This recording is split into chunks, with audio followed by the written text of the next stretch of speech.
नमस्कार दोस्तों, मैं हरजीत सिंह आपका स्वागत करता हूं साइंटिफिक सनातन में। दोस्तों, सबसे पहले सभी को महानवमी की शुभकामनाएं। दोस्तों, इन नवरात्रों में हमने एक सीरीज स्टार्ट की थी 9 नवरात्रि 9 मिथ्स, जिसमें हमने औरतों के अधिकारों को लेकर सनातन धर्म में या बाहरी दुनिया में 9 मिथ्स को ब्रेक करने की बात कही थी, जिसमें से 8 मिथ्स हम आप लोगों के साथ शेयर कर चुके हैं और हमें आप लोगों का खूब प्यार भी मिला। तो दोस्तों, आज नवरात्रि के 9वें दिन 9वें मिथ को ब्रेक करेंगे, जो कि थोड़ा एक्सप्लेन करके बताना पड़ेगा। तो दोस्तों, क्या मनुस्मृति महिलाओं का सम्मान नहीं करता? क्या उन्हें कई सारे क्षेत्रों में आगे बढ़ने से रोकता है? मनुस्मृति को लेकर आखिर क्यों होता है विवाद? आखिर इसमें ऐसा क्या लिखा है? आज हम इसी विषय पर चर्चा करेंगे। लेकिन दोस्तों, सबसे पहले चैनल को सब्सक्राइब जरूर कर दीजिए, ताकि ऐसी ही रोचक जानकारियाँ हम आपके सामने लेकर आते रहें। तो दोस्तों, पहले थोड़ा जान लेते हैं कि मनुस्मृति आखिर है क्या और विवाद होता क्यों है। दोस्तों, मनुस्मृति हिंदू धर्म का एक प्राचीन धर्म शास्त्र है। यह संस्कृत में लिखे गए कई धर्म ग्रंथों में ऐसा पहला ग्रंथ है जिसका 1776 में अंग्रेजी में अनुवाद किया गया। मनुस्मृति में कुल 12 अध्याय और 2684 श्लोक है। हालांकि कुछ संस्करणों में श्लोकों की संख्या 2964 बताई जाती है। मनुस्मृति को महर्षि मनु ने लिखा था, जिसके कारण इसका नाम मनुस्मृति पड़ा। महर्षि मनु मानव संविधान के पहले प्रवक्ता और आदि शासक माने जाते हैं। ऐसा माना जाता है कि हम सभी मनु की संतान है। मनु की संतान होने के कारण ही मनुष्यों को मानव या फिर मनुष्य कहा गया, यानी सभी मनुष्य मनु की ही संतान है। और सृष्टि के समस्त प्राणियों में मनुष्य एकमात्र ऐसा प्राणी है जिसे विचार शक्ति प्राप्त है। मनु ने मनुस्मृति में समाज संचालन के लिए जो व्यवस्थाएं बताई है उसे मनुवाद कहा जाता है। मनुस्मृति के आधार पर ही आगे चलकर महर्षि याज्ञवल्क्य ने धर्मशास्त्र का निर्माण किया, जिसे याज्ञवल्क्य स्मृति कहा जाता है। दरअसल मनुस्मृति में जिस बात को लेकर विवाद होता है वह है कि एक लड़की को हमेशा अपने पिता के संरक्षण में रहना चाहिए। विवाह पश्चात पति द्वारा उसका संरक्षक होना चाहिए। पति की मृत्यु के बाद उसे अपने बच्चों की दया पर निर्भर रहना चाहिए, लेकिन किसी भी स्थिति में एक महिला आजाद नहीं हो सकती। यह बात मनुस्मृति के 5वें अध्याय के 148वें श्लोक में लिखी गई है। और इसके साथ कुछ और बातें उस समय की दशा को लेकर लिखी गई थी। उस समय समाज किस प्रकार का रहा होगा, उसकी दशा पर महर्षि मनु ने अपने एक्सपीरियंस शेयर किए थे, जिसमें कुछ और बातें भी शामिल हैं। जैसे कि मनुस्मृति का 15वां नियम कहता है कि महिलाओं का पुरुषों के प्रति चाहत, महिलाओं का जल्दी बदलने वाला मन और स्वाभाविक हृदयहीनता की वजह से अपने पति के प्रति धोखेबाज हो सकती है। ऐसे में उन्हें बहुत संभल कर या फिर बहुत निगरानी में रखना चाहिए। मनुस्मृति के 2 अध्याय में कहा गया है कि पुरुषों को उत्तेजित करना और बहकाना महिलाओं का स्वभाव है। ऐसे में समझदार लोग महिलाओं के आसपास संभल कर रहते हैं और साथ ही होश से काम लेते हैं। 3 अध्याय में कहा गया है कि उस महिला से विवाह न किया जाए जिसके बाल और आंखें लाल है, जिसके अतिरिक्त अंग हो, जिसकी सेहत अक्सर खराब रहे, जिसके बाल न हो या तो कम हो, साथ ही तारामंडल,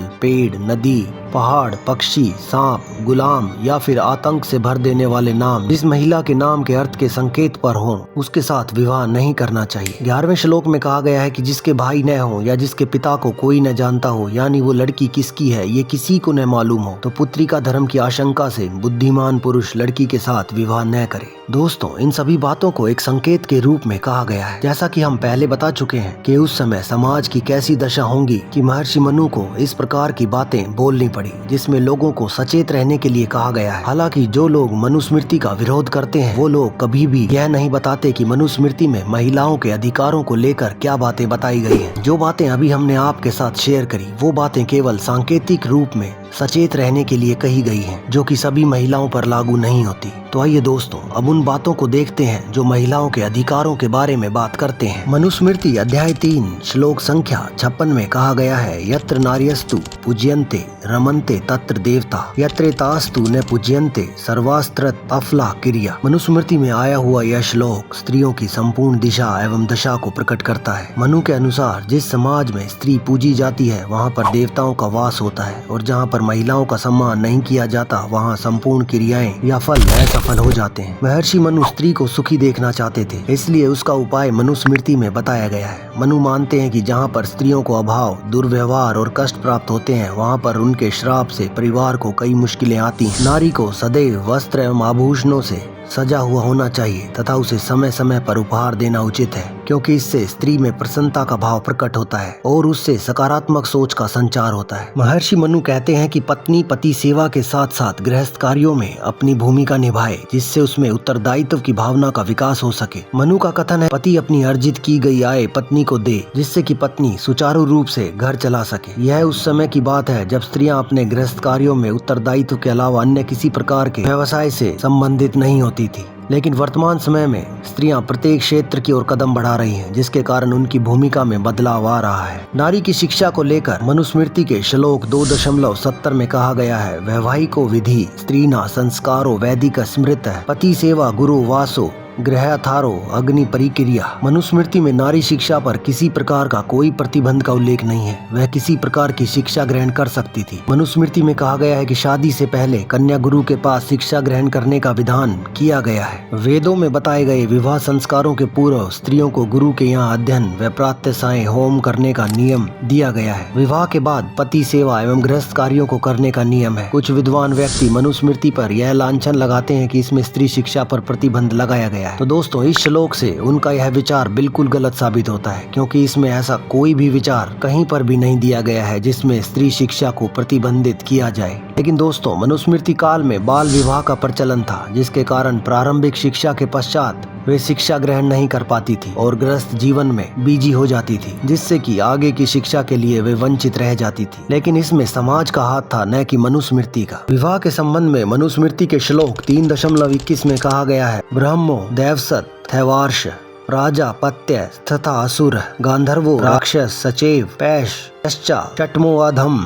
मनुस्मृति में कहा गया है कि विवाह एक सामाजिक कार्य है जो भारतीय संस्कृति का परिचायक है। मनुस्मृति में विवाह के विषय में व्यापक चर्चा की गई है। मनुस्मृति के अनुसार विवाह 8 प्रकार के होते हैं। स्त्रियों को इन्हीं 8 विवाहों में से एक द्वारा विवाहित किया जाता है। पहले के 4 विवाहों को पूजनीय और प्रशंसनीय माना जाता है, जबकि बाद के 4 विवाहों को अधम की श्रेणी में रखा गया है। ब्रह्म विवाह में सुयोग्य वर का चयन कर जल दान कर कन्या उसे समर्पित कर दी जाती है। इस विवाह के अंतर्गत किसी भी प्रकार का लेन देन नहीं किया जाता। दैव विवाह में कन्या को वस्त्र एवं आभूषणों के साथ विदा किया जाता है। मनुस्मृति काल में पिता का यह कर्तव्य निश्चित किया गया है कि गुणवान व्यक्ति से ही अपनी कन्या का विवाह करें, अयोग्य एवं दुष्ट पुरुष के साथ कदापि न करें। साथ ही साथ दोस्तों, यदि कन्या विवाह की उम्र पूरी कर लेती थी तो उसे यह भी आजादी प्राप्त थी कि वह अपने लिए सुयोग्य वर चुन सके। हमारे देश में प्राचीन काल से ही स्वयंवर की प्रथा रही है। तय धारणा की माता पिता ही कन्या के लिए वर का चुनाव करें मनुवाद के विपरीत है। महर्षि मनु कहते हैं कि वर के चुनाव में माता पिता को कन्या की सहायता करनी चाहिए, उस पर निर्णय नहीं थोपना चाहिए। ऐसे ही स्त्री को संपत्ति के अधिकार के बारे में भी महर्षि मनु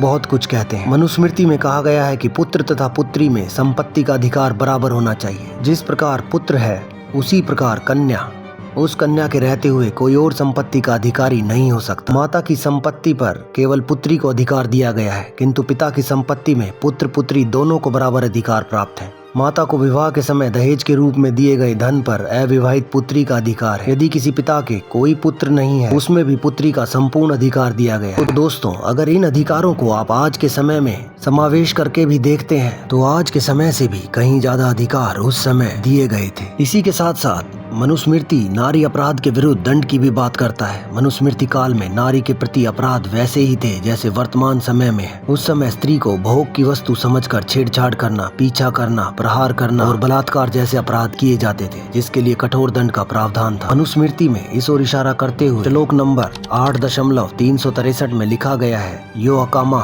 दुष्येत्य कन्या स सघो वधमृहति स्कामा दुष्य सतुल्यो न वधय प्राप्न्यु या नर। इस श्लोक में कहा गया है, यदि कन्या की इच्छा न हो और उसकी इच्छा के विरुद्ध उसको दूषित करने वाला बलात्कारी मृत्युदंड का भागी है। यदि कन्या की सहमति से संबंध स्थापित किया जाता है तो मृत्युदंड निषिद्ध है। इस प्रकार से अनुचित कार्य करने पर दंडित करने से समाज में अपराध कम होंगे, जिससे स्त्रियां अपने आप को सुरक्षित महसूस करेंगी। तो दोस्तों, हजारों वर्ष पूर्व में जो विचार मनु ने मनुस्मृति में व्यक्त किए थे, उन्हीं विचारों के अनुरूप आज स्त्री को नारी सशक्तिकरण कार्यक्रम के अंतर्गत सक्षम बनाने का प्रयास किया किया जा रहा है तथा इसको बढ़ावा देने के लिए अनेक अभियान भी चलाए जा रहे हैं। तो आज की इस वीडियो से आप अंदाजा लगा सकते हैं कि मनुस्मृति में एक स्त्री को देवी माना गया है, उसकी पूजा के बारे में कहा गया है, एक स्त्री को शिक्षित करने के बारे में कहा गया है, एक स्त्री को किस प्रकार का विवाह करना चाहिए उसके बारे में भी कहा गया है, एक नारी का संरक्षण और सुरक्षा के बारे में भी कहा गया है। तो मनुस्मृति के इन सभी श्लोकों में नारी को सम्मान देने की बात कही गई है